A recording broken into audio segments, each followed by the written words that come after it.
Oh, hi. I'm Tim. You might recognize me from local shows like Voyager, Deep Space, or maybe Pass Me a Beer, some other jargon that I've done in the past. But I'm not here to talk about that. I'm here to talk about the Laughing Tap, Milwaukee Comedy's local premier comedy club. Unfortunately, we have this thing going on that keeps everybody indoors. And so, since you can't come here and enjoy comedy with us right now, well, me, we're going to send comedy to you. We have local comics come in here one at a time. We dip them head to toe in Purell a la Achilles to do some comedy for you. And we're going to put that together, and you're going to watch it at home. And you're going to laugh. You're going to be like, once I am out of my shackles of a home, I'm going to go to the Laughing Tap and enjoy some stuff straight up live, y'all. So please, enjoy these comedy clipses. And I'm going to enjoy this beer sanitarily. Nothing works. Nothing is working.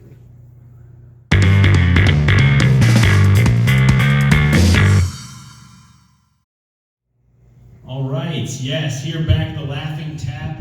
I'm excited to do this quarantine show. And actually, I left something back here back in February. Oh, yep, there it is. Got it. Excellent. Still there. What you know it? Who would have guessed it? Even tastes like normalcy. Who would have guessed? Okay. It's crazy. It's crazy right now.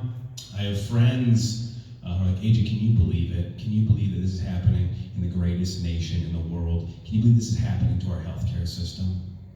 And honestly, yes, I can. Back in December, I had a little bit of the flu symptoms, and so I went to the doctor. I tested negative for influenza. And then the doctor said to me, well, I guess it's just a case of the cruds.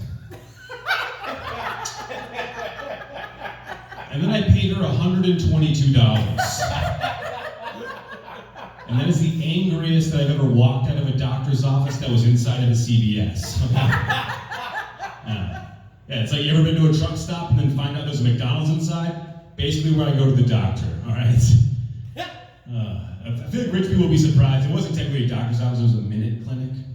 I think rich people will be surprised that a minute clinic doesn't mean that you get to see a doctor within minutes. It means the doctor has exactly 60 seconds to diagnose you. It's like speed dating for poor people, but instead of finding love, we're just trying to find good health care, you know? It's like speed dating for poor people, but all the poor people's tummy wummies hurt, you know? That's been good though. I've been trying to thrive through it. I've been teaching myself how to do things. I already taught myself how to fish, because you know what they say, give a man a fish and he'll eat for a while. But teach a man to fish and that man will leave his wife. Listen, no reason to drive Connor to soccer practice if you just get blackout by the river off Michelob Ultras, okay? I can't really call what I do fishing. I'm not very good at it. I lose a lot of lures when I cast, so I don't call it fishing. I call it accidentally littering. That's right. Which is fitting because I've got to know a lot of the river trash down at the river. I don't mean the people, I mean the physical garbage that I walk by every day down there. I've watched a empty Diet Mountain Dew bottle travel 3/4 of a mile in 2 weeks. And that inspired me, you know? I was like, listen, if this improperly discarded plastic bottle can keep going, so can I, all right? Been trying to watch my drinking, trying to, keep it under control, which just means I've switched to hard alcohol. That's all that means. And I drink hard alcohol now the exact opposite way that I did in college. Because in college, if I finished a bottle of liquor, it was going up on my kitchen cabinet to display as a badge of badassery, right? Until one day the campus cops busted up a party. They didn't see it as a badge of badassery, but multiple badges of misdemeanors that I'd committed. So, it's fun. That's not the cool way to drink alcohol. You don't display it predominantly in your college apartment. No. You put that loose juice down away in a cabinet, all right? Behind the onions, behind the potatoes, right? And every time you go in there, you open it like you're in the Prohibition era, right? You kind of look over your shoulder, you sneak it, you pour a little booze over the rocks, and you sip it and put on your favorite blues track and reminisce about the good old days. That's what you do. I'm trying to keep up with friends that I haven't talked to in a while. Called my friend up who I haven't spoken to, and we were talking about his new tattoo. And we were talking about it. He goes, yeah, well, now I guess I can't do porn. And I was like, so a poppy flower on the underside of your wrist is keeping you from doing porn? Have you seen porn? Think of bad tattoos as just a requirement for white dudes to do porn. I think they cover 3 bases when you interview for a porn job. They're like, okay, neo-Nazi-ish haircut, check. Bad tattoo, check. And just out of curiosity, have you ever gotten in a fist fight while wearing Ed Hardy? You have. Okay, good. You're in. You're in. Because, like, listen, that's what you're afraid of if you're in porn. Someone's going to see your tattoo. Aren't you afraid of people seeing, I don't know, your face? You know? Like, as long as you don't have your Twitter handle tattooed on your cock, I think you're good. You know? You're fine.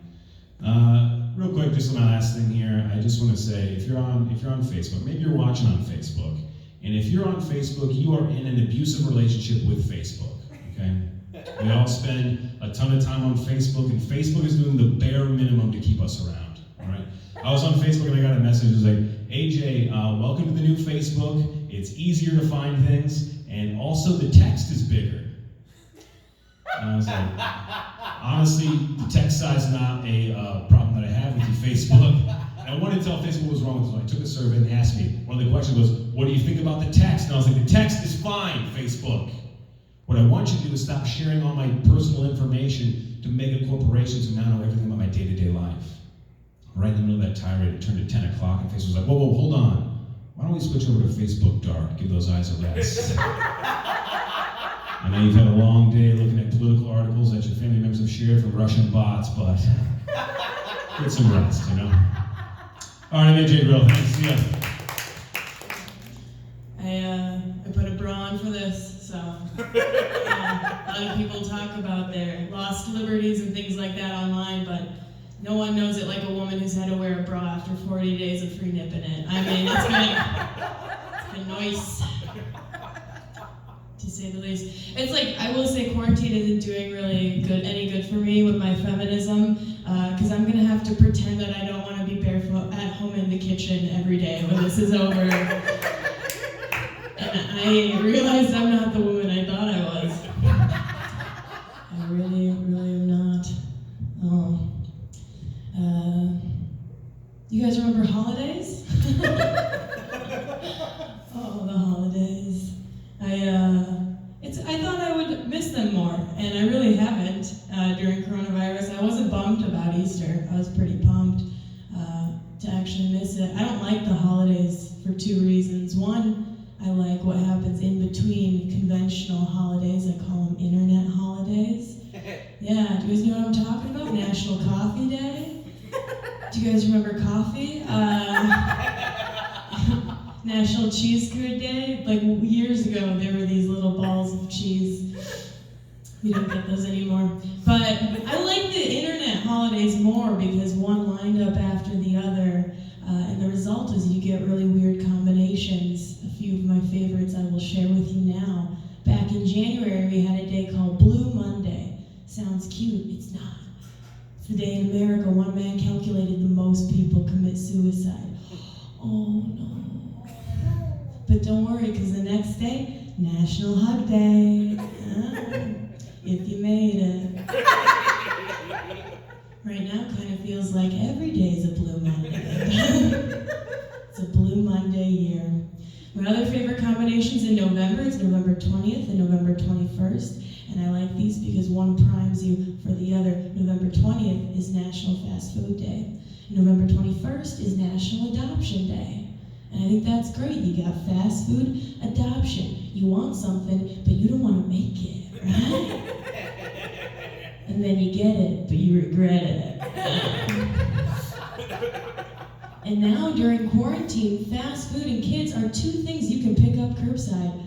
So that's pretty fun. The other reason I'm not too pissed about the holidays is because I don't have to see my family. No, I'm just kidding. But do you guys know when you go home for the holidays and you get, anybody in here 25? The 3 people who I know? My friends recording the set with me right now. But I'm 20, actually I just turned 26, and when you're in your early 20s and you go home for the holidays, what happens is you get interviewed, right? Like, hey Ray, I heard you got a new job, you got a 401k, you got benefits, can you see daylight from your cubicle? Do you like your boss? Is there room for advancement? Yeah. Heard you got a new boyfriend, you guys in love, coming back to the suburbs, get married, have a lot of babies, are you gonna? And what do you say when you can't take it anymore?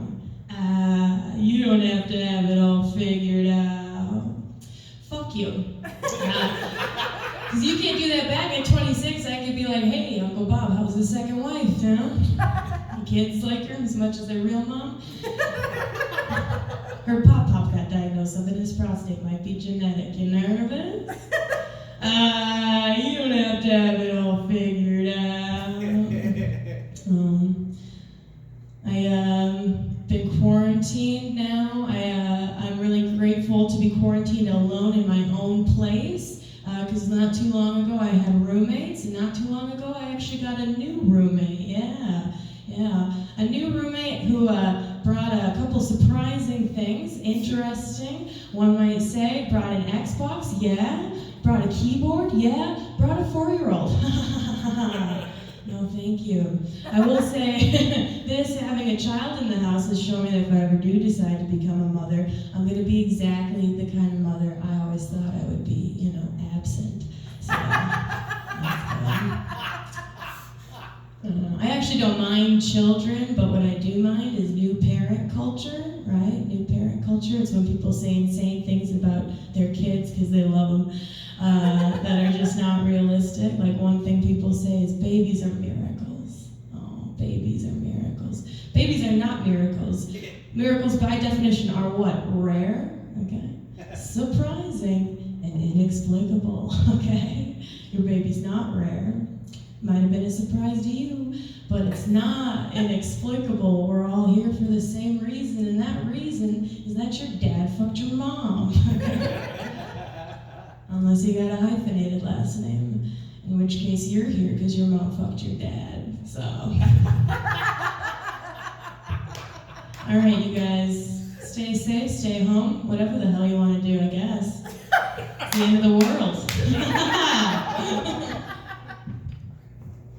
Hey, how's it going? This is my first time doing comedy on a stage since the coronavirus, since COVID-19 hit, so I'm excited to be anywhere right now. I am quarantined at home with my wife and 2 kids, so a lot of people would say that's a blessing, and they're fucking liars. No, I love my wife. We've been together for almost like 15 years. So we really know each other, right? We now we're together 24/7, right? So we really have to find new things to talk about. We get excited about the little things now. Like the other day, I had a really big scab fall off, and both my wife and I got excited about it. She was like, "Get the kids in here, why don't you show them?" But the fucking dog ate it before they could get in there. So that was a tough one for us. I have 2 kids. I have a good one, and then I have a fat one. But I love them to death. One thing about the COVID-19, the coronavirus thing that's been a positive is that Harvey Weinstein got coronavirus while in Rikers prison, and I thought that was actually good, right? Because he's a piece of shit, and I hope he dies, right? So that's a positive right there. The thing about the Harvey Weinstein scandal is that it broke right after I named my son Harvey. Right? That was a mistake on my part. Right? That is a tough one for preschool. You know what I mean? To go to preschool and talk to the other moms there who are like, well, I don't know if you've heard, but there's this thing that's happened that's named after your son. Did you know? And I have to be like, no, I didn't know that. Okay. We were trying to name him after Hurricane Harvey. My wife hates Puerto Ricans. Okay?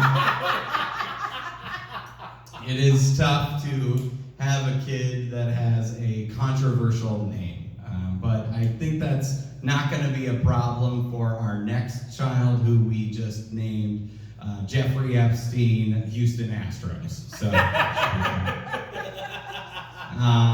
I think that it's pretty interesting to be quarantined at home during this time with my family.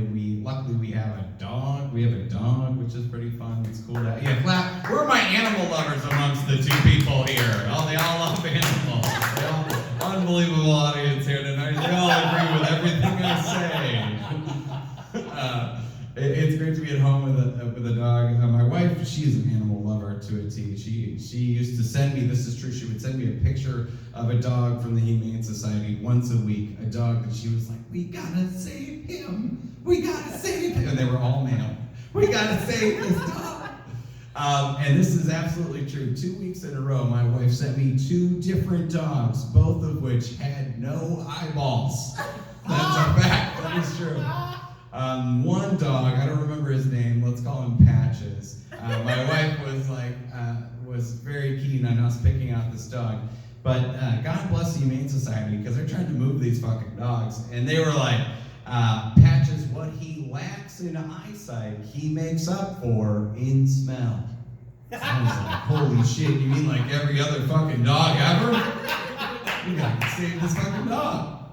I do love my family. I like to travel with my family. Comedy takes me to interesting places, and I get to travel with my family from time to time. I took my family to Door County last year, which is one of my favorite places in Wisconsin. If you've never been, if you're from out of state, we do this. We say, this is my handy dandy map of Wisconsin. It's my hand, and then Door County is this part that sticks out the end. It's Wisconsin's penis right there, okay? He's thinking about farm. That's what he's saying. I took my kids up to Door County, and something weird happened when we were out there and we were hanging out in the yard. It was a beautiful time, and suddenly out of the woods walks a porcupine. Now, I didn't even know that porcupine exist in the North Woods of Wisconsin. Like, I didn't even fucking know what to do. I was like, do I call the zoo and just be like, hey, come get your man, he's out here, and he pointy as hell, all right? Pick him up, okay? So I just did the one thing that I could think of. I just started yelling at my children to get inside. I was like, hey, kids, porcupine, get inside. It's a porcupine emergency. Get inside, porcupine. And then I realized my kids don't know what the fuck a porcupine is. So we just started yelling other things from Peppa Pig. I was like, it's a little needle bear. He's a little needle bear. He's a knife dog. Get inside.